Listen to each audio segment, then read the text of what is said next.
Hello, everybody. Welcome to 2022. So it's been a while since I posted a video. I wanted to get one up there before the new year. Unfortunately, I got sick with the virus, and that took about 10 days out of my isolation, and that was just a rough situation at the end there with Christmas and whatnot. So what we're going to do today is I'm going to show you where we ended off with the server racks, all the different hardware specs, and then I'm going to give you a glimpse of what I'm going to be doing for the next couple of months here, upgrading the room, upgrading more servers, and adding more gigahash. So we ended up on the year with 1.06 gigahash in those servers down there, and I'm going to show you exactly how we did it.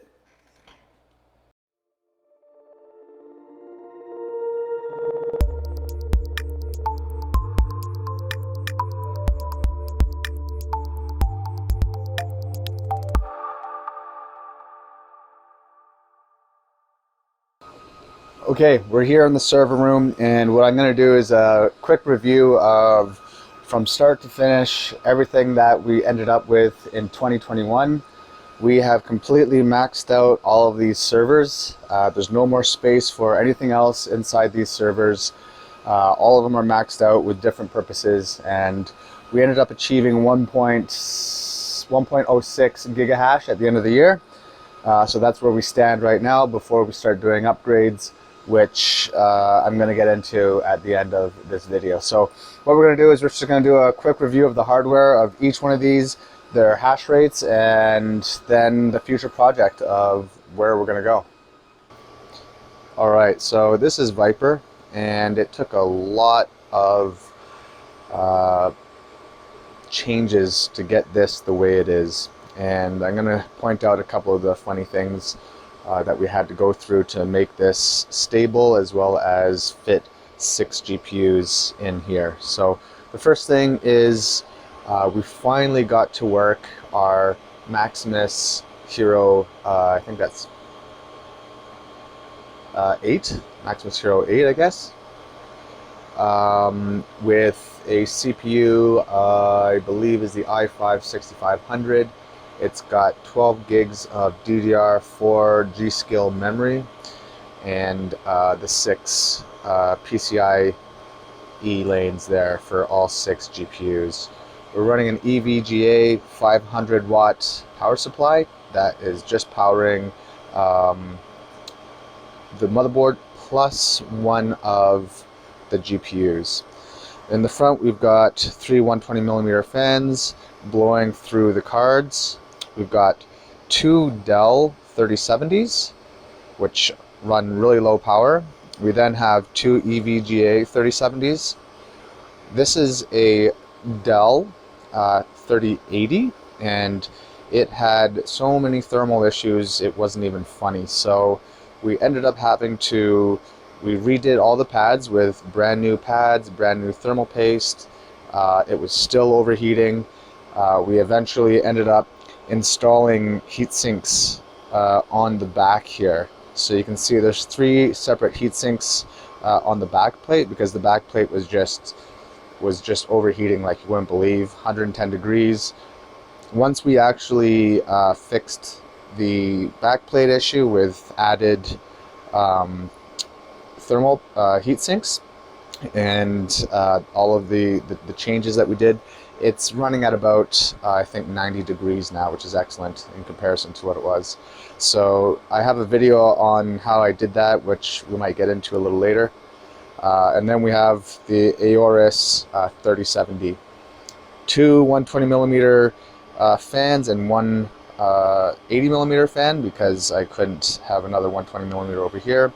We've got the 2 80mm fans at the back and another 120mm fan at the back there. So this one is crushing it. This one has the most hash rate out of any of my boxes at, I'm not too sure what it is at now, but I'll be posting the hardware and everything in this video somewhere around here. So that's my first server, and this is my most powerful server, and it's working great.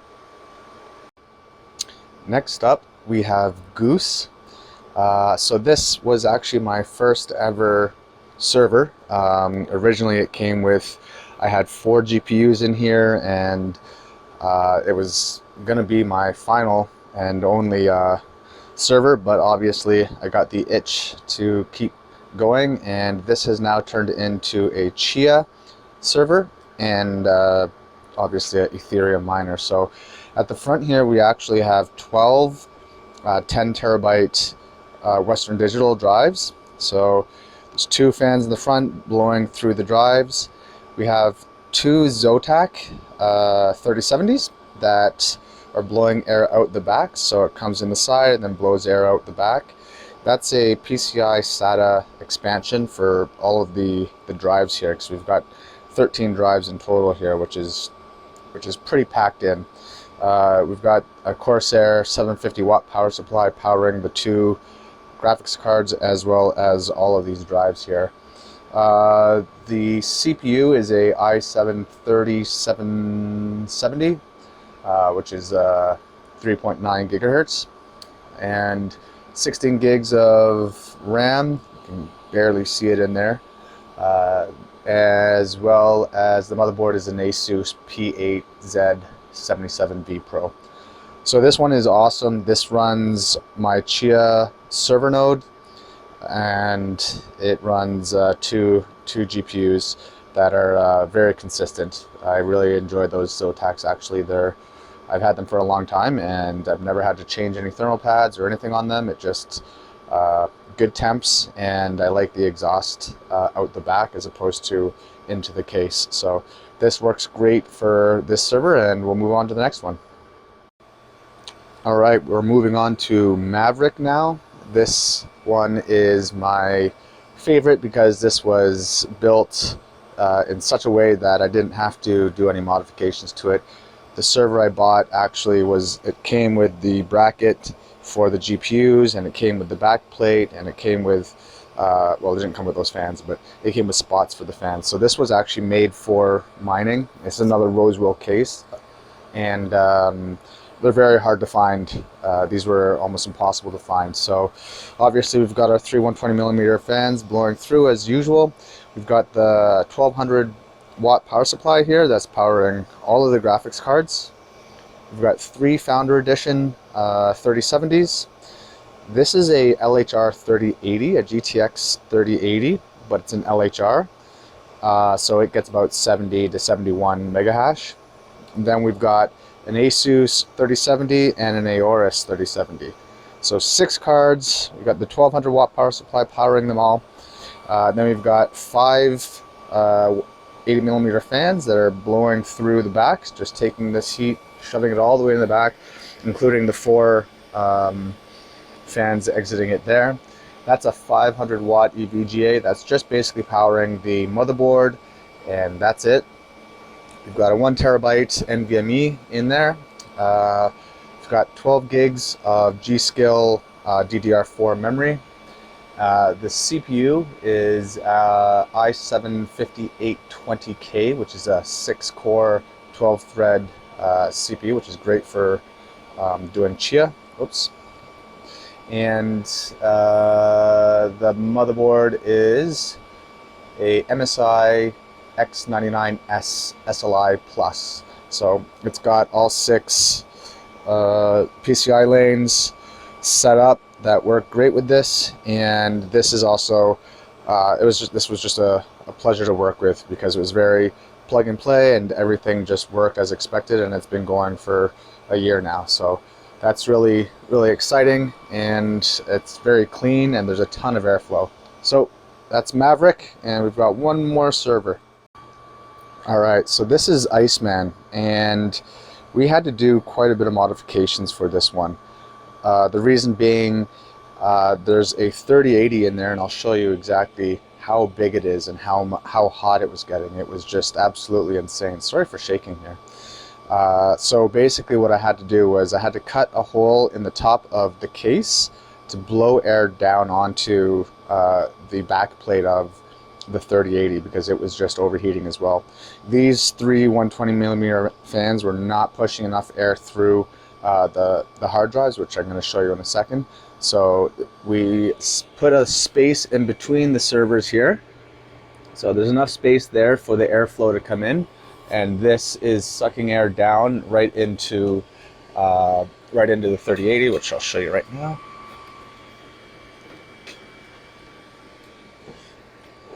Right, there we go.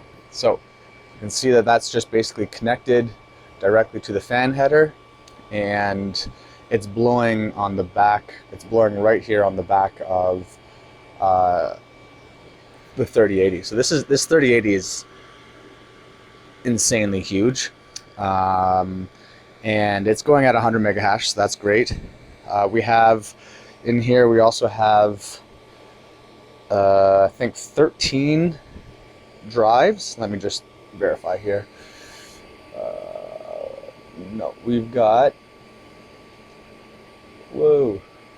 Well, we've got 140 terabytes of storage in here, and those are 14 terabyte drives, and it's all connected to a SATA expansion there.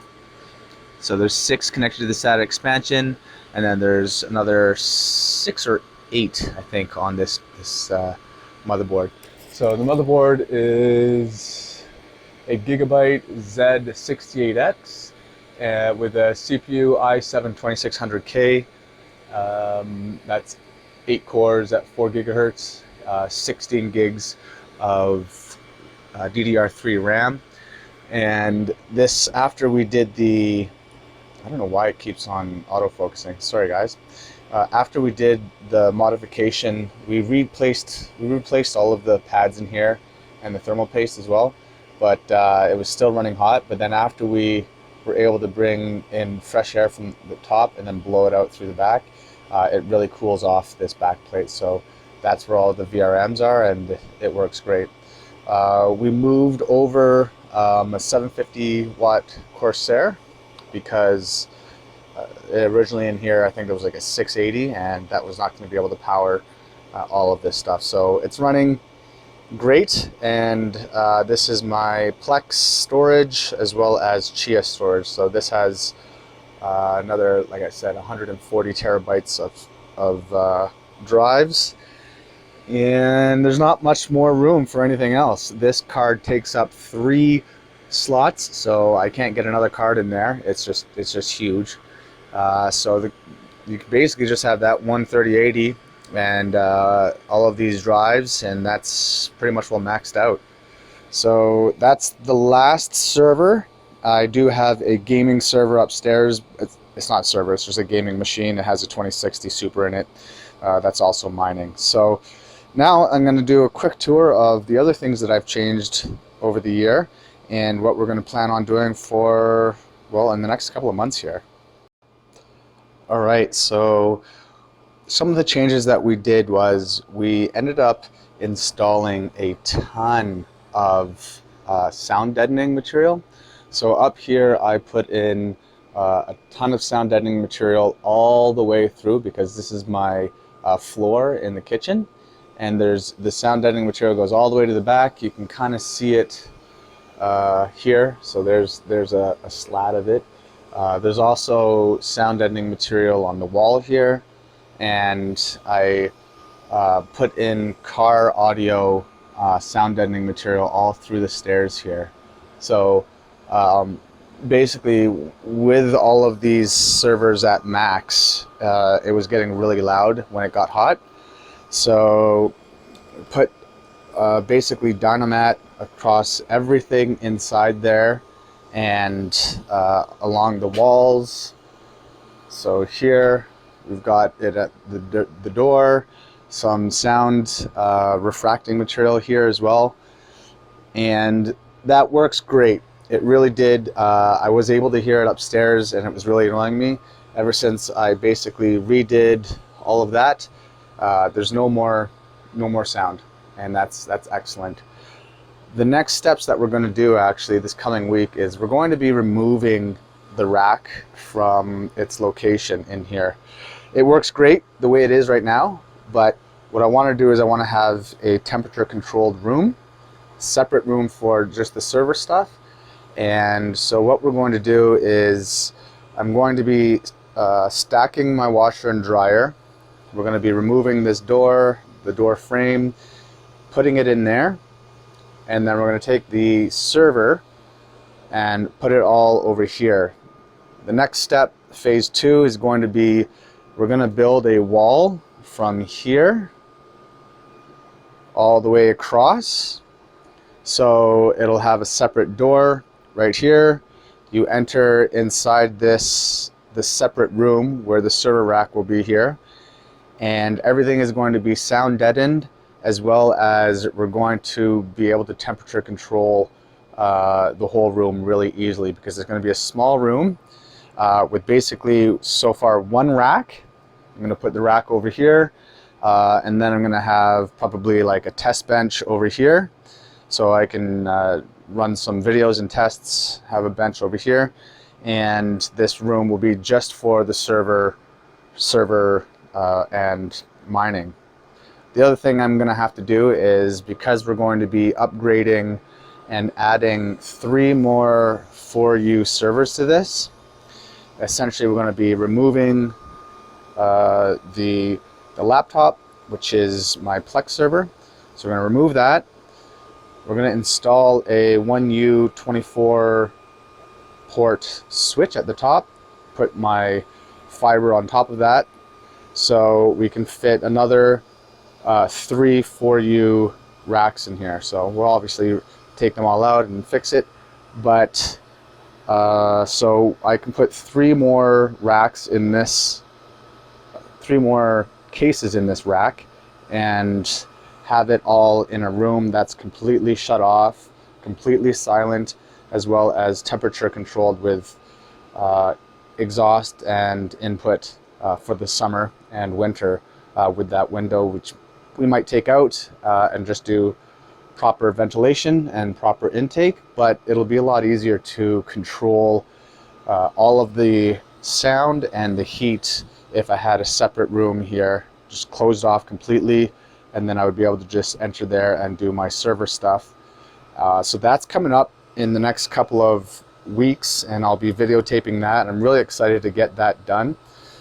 We just got to bring over some power. I got to add a couple more circuits, so I'll probably have the circuits just mounted on the wall back there, add 3 more 15 amp or 20 amp circuits, most likely 20, and that should give us the power for an additional 3 new servers that will populate into this audio rack. So stay tuned. I hope you guys are as excited as I am to see the outcome of that. And the first phase of moving this is happening next week, so I'm going to be filming that and then hopefully posting the results of that in a video.